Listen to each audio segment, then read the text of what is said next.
वारकरी परंपरेत कीर्तनकाराचे स्थान हे केवळ प्रवचन देणाऱ्या व्यक्तीचे नसून समाजाला दिशा देणाऱ्या मार्गदर्शकाचे मानले जाते. संतांच्या विचारांचा प्रसार करताना त्या विचारांचे प्रतिबिंब स्वतःच्या आचरणातही दिसणे हीच खरी अपेक्षा असते. बोले तैसा चाले या संततत्वाचा अर्थ केवळ बोलण्यात नसून कृतीतही त्याची प्रचिती यावी असा समाजाचा विश्वास असतो. त्यामुळे कीर्तनकाराचे प्रत्येक शब्द आणि वर्तन हे समाजासाठी आदर्श ठरत असते.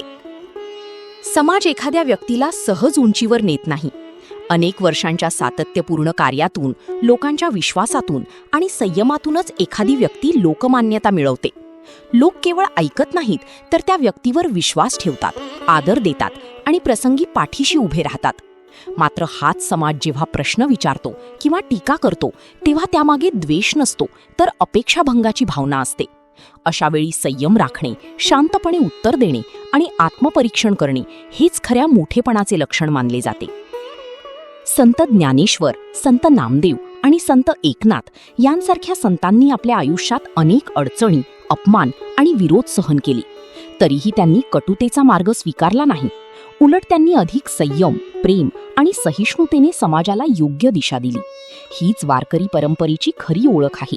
त्यामुळे आजच्या काळातही हीच मूल्ये जपणे आवश्यक ठरते. कीर्तनकाराच्या मुखातून निघणारे विचार समाजाच्या मनात घर करतात. त्यामुळे शब्दांची मर्यादा आणि विचारांची उंची जपणे अत्यंत महत्त्वाचे असते. टीकेला उत्तर देणे चुकीचे नसले तरी त्याची पद्धत महत्त्वाची ठरते.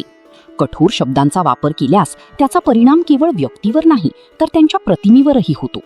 समाजाने दिलेला मान आणि विश्वास टिकवण्यासाठी संयम, नम्रता आणि आत्मपरीक्षण या गुणांची गरज असते आणि त्यातूनच समाजाशी नाते अधिक दृढ होत जाते.